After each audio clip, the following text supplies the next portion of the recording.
Hər birinizi salamlayıram. Bugün danışmaq istədiyim mövzu sərhədlər mövzusudur. Düşünürəm ki, sərhədlər mövzusu həm cəmiyyət olaraq bizim üçün çox önəmli bir mövzudur, eləcə də yaralı bir mövzudur. Çünki sərhədlərimizi bir çox hallarda qoruya bilmirik. Bir çox hallarda sərhədlərimiz pozulur. Bir çox hallarda öz haqqımızı, özümüzü ifadə etməyi, bunu demək olar ki, etmirik.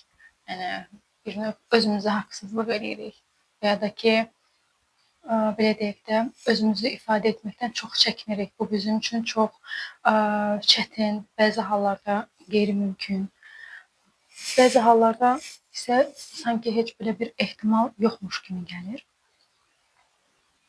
Ümumiyyətlə, özünü ifadə edə bilmək, bir mən, insan olaraq, bir fərd olaraq mövcud ola bilmək çox önəmlidir bir insan üçün və eləcə də bu gedir bizim bağlanır uşaqlığımıza.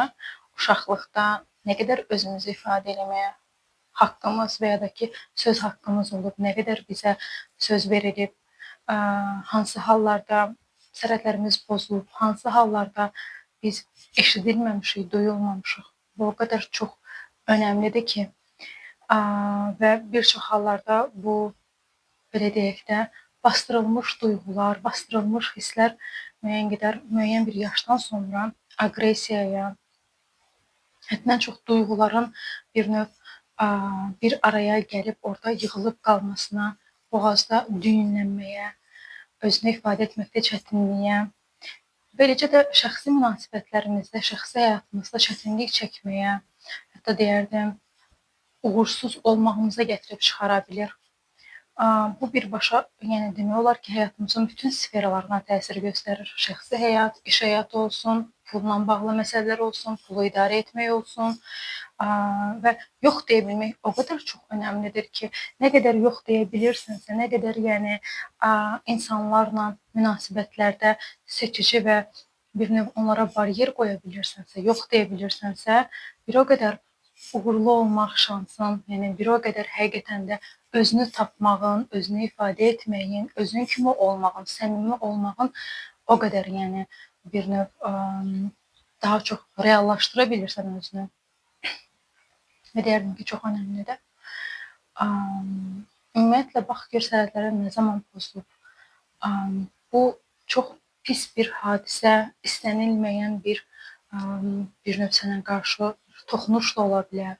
Və ya da ki, bir çox hallarda, məsələn, biz Azərbaycan ailələrində bunu görürük ki,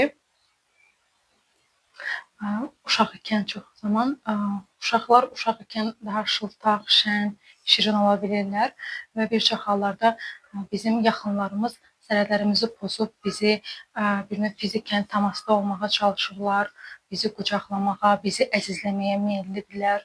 Əslində isə bu valideynlərin xaricində digər artıq ikinci, üçüncü dərəcəli insanlar icazə almalıdır mütləq şəkildə, amma bir çox hallarda biz bunu Azərbaycan ailələrində görmürük. Hətta biz uşaq ikən yox deməyə çalışarkən, onları özümüzdən itələməyə çalışarkən bir çox hallarda biz müqavimətə və ya da ki, şeyə də rast gələ bilirik ki, yəni əmi və ya dayı filan kəs səni qucaqlamaq, əzizləmək istəyir.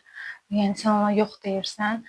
Sən necə tutaq ki, pis uşaqsan və ya da ki, necəsə yəni səni fərqli şəkildə qələmə verməyə çalışırlar və bu da istər-istəməz yəni uşağa toxunur. Uşaq da zəif olduğu üçün bir növ kimdənsə daha çox valideynin təsdiqindən asılı olduğu üçün, əgər valideyn fərqindəlikli deyilsə, bir çox hallarda orada uşağın sərhədləri pozulur. Yəni uşaq istər-istəməz tabe olmağa, yəni bir növ məhkumdur, yəni tabe olmamaq kimi bir şansı olmur. Çünki çox çətindir tabe olmamaq. Çünki o uşaqdır, belə deyək də, kiməsə möhtacdır və zəifdir. Özünü yetəri qədər ifadə etməyə bilir, kifayət qədər müqavimət göstərməyə bilir. Bu şəkildə məsələn özünü göstərə bilər. Və ya da ki, çox ən pis hallarda isə sənə istənilməyən, hansı ki, heç xoş olmayan toxunuşlar, fiziki təmas da ola bilər ki, bu bir çox hallarda Yəni təcavüz şəklində özünü göstərə bilər. Bunlar çox-çox ağır dərəcədə, yəni təcavüz ümumiyyətlə çox ağır dərəcədir və hətta deyərdim ki, orada bu sənin donmağına səbəb ola bilər bir çox hallarda. Çünki sinir sistemimiz xoş olmayan, hansı ki, bizim müqavimət göstərə bilməyəcəyimiz, bizim idarə eləyə bilməyəcəyimiz hadisələr, momentlərdə özünü ya qaç, savaş modunda, ya da ki, donma modunda qoruyub saxlamağa meyillidir. Və ümumiyyətlə sərhədlərini qoruya bilməyən insanlar özünü ifadə etməkdə və xüsusən də boğaz nahiyəsində, boğazının düyünlənməsinə, hətta zob, qalxanvari vəzin problemlərinə də gətirib çıxara bilər. Ona görə ümumiyyətlə sərhədləri qorumaq çox-çox önəmlidir deyərdim. Və hətta sərhədlərimizi qoruya bilməməyimiz bizim bir çox hallarda özümüzə aid vərdişlərimizi bir növ ertələməyimizə, öz həyatımızı bir növ ertələməyimizə gətirib çıxara bilər. Bir çox bu kimi məsələlər, problem kimi görünən şeylər sərhədlərlə əlaqəlidir birbaşa.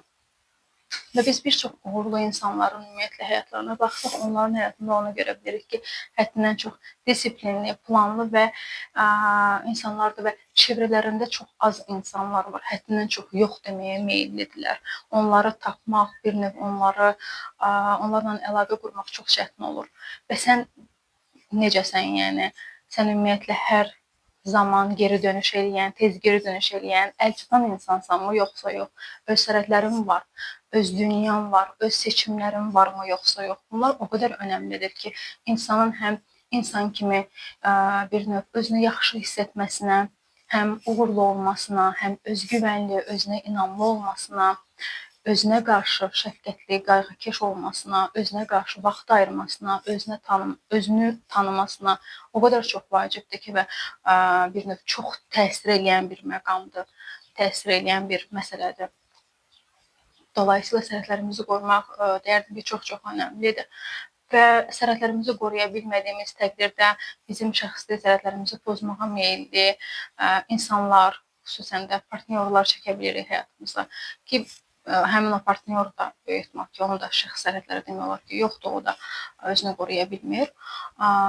Və istər-istəməz, yəni belə deyək də, özünü ifadə eləyə bilməmək müəyyən hisslərə yığılıb qalmasına, aqressiyaya və hətta deyərdim ki, bu aqressiya, qəzəb isə bir yerdən sonra bədənin donub qalmasına və ertələməyə gətirib çıxarır. Və o qədər çox əlaqəlidir ki, bir-biri ilə, yəni heç belə deyək də, bir hadisənin, yəni belə deyək də, bir məsələnin, bir düyümün açılması digərlərinin açılmasına və digərlərinin həll olmasına gətirib çıxarır. Ona görə çox-çox önəmlidir. Düşünürəm ki, bu qədər yəni məlumatlandırma hissəsi üçün yetərlidir. Daha sonra isə bunun üçün necə bir yol qət edə bilərsən, bu haqda biraz danışmaq istəyirəm. Sərhədlərini qoruya bilməyin üçün ümumiyyətlə özün üçün bir plan qura bilərsən, addım plana və ya da ki, bir challenge başlada bilərsən ki, nə vaxt yəni kimlərə yox deməlisən, ümumiyyətlə nələri etmək sənin içindən gələr, nələri etmək isə sənin içindən gəlmir. Sadəcə içində nələrsə səni dürtür, onu etməyə məcbur edir. Hansı ki, bəlkə də yaxşı qız və ya yaxşı oğlan olmaq üçün, bəlkə də sevilmək üçün, bəlkə də sərt və ya da ki, sənə tanış olmayan, belə deyək də, fərqli bir reaksiya ilə qarşılaşmayasan deyə, üzləşməyəsən deyə. Çünki sərhədlərimizi qoruya bilmədiyimiz halda ümumiyyətlə bir çox hallarda da qorxuruq, yəni normal olaraq özünü ifadə etməkdən qorxursan və çünki nə baş verəcəyini bilmirsən. Qarşı tərəf sənə necə reaksiya verəcək və ya da ki, sənə qarşı, yəni bir növ qarşı tərəfi bəlkə də bir düşmən kimi də görə bilərsən, hansı ki, bilmirsən nə baş verəcək orada. Və bunun üçün artıq həm özünə, həm də digər insanlara yox deməyə başlamalısan. Ümumiyyətlə, nələri sevirsən, nələri yox. Bunlar da çox önəmlidir. Yəni bu sərhədlərini qorumaq artıq sənin özünü tanımağına da gətirib çıxaracaq. Nələri həqiqətən də içtenliklə, səmimi sən olaraq eləyirsən, nələri isə yox. Bunlar da çox önəmlidir. Və eləcə də yəni bunun üçün yaza bilərsən bunu. Nələri sevirsən, nələri yox. Nələri sanki səndən nəsə istəndikdə sən özünü düyünlənmişmi hiss eləyirsən? Yəni özünü sıxmışmı, gərginmi hiss eləyirsən, bədənin necə bir vəziyyətdə olur, Bunları müşahidə edərək artıq seçə bilərsən ki, nələr mənim sərhədimdir, nələrə yox. Bunu istər belə deyək də, şəxsi əşyaların olaraq da nələr sənə aiddir və nələrin bir növ səndən icazəsiz toxunulmasını istəmirsən, bu şəkildə bir növ belirləyə bilərsən. Daha sonra sənin fiziki bədənin, yəni istənilən halda sosial bir insansansa, yəni hər bir halda insansansa, yəni sosial əlaqələrin var və sosial münasibətlər zamanı insanlara hansı məqamlarda sənə, yəni hara qədər və necə fiziki təmasda qurmasını istəyirsən. Bu partnyor münasibətlərinə də keçərlidir eləcə də. Və daha sonra hansı mövzuları, hansı şəkildə sənin danışmaqlarını, hansı şəkildə və hara qədər, hansı mövzuya qədər, yəni səndən bir növ əlaqələrini genişləndirməyi, suallar verməyini xoşlayarsan, nələri sevmirsən, nələri yox. Bunları mütləq deyil ki, sərt bir şəkildə ifadə eləyəsən. Hər bir halda səni tanımayan insan təbii ki, normal olaraq sənin sərhədlərini bilmir yəni və nəyə necə danışacağını da bilmir. Dolayısıyla bunu bir növ öz yumşaq bir şəkildə, bəzi hallarda isə sərt bir şəkildə bildirməli olacaqsan. Çünki ümumiyyətlə bu mövzu çox yaralı olduğu üçün bəzi insanlar ümumiyyətlə sərhədlər nədir bunu bilmir. Yəni bir çox hallarda bu sərt şəkildə də olacaq. Yəni buna da hazır olmalısan. Xüsusən də özünü sərt, kobud biri kimi ifadə etmək istəmirsənsə və ya ki, görünmək istəmirsənsə, bu sənin üçün çətin ola bilər ilk hallarda. Amma hər bir halda, yəni bu sənin keçməli olduğun bir yoldur. Xüsusən də şəxsi inkişafında daha inamlı, daha özgüvənli olmağın üçün, daha bir növ belə deyək də, tez və rahat şəkildə irəliləməyin üçün çox önəmlidir. Yəni nə qədər sərhədlərin, yoxların varsa, bir o qədər özünə vaxt sərf etmiş, özünü tanımış, özünə vaxt ayırmış olacaqsan. Bu da səni insan olaraq əslində dəyərli eləyən bir şeydir. Belə. Daha sonra isə düşünürəm ki, yəni bir çox məqamı qeyd elədim. Yəni əsas məqamları qeyd elədim və sənə bu yolda uğurlar arzu edirəm.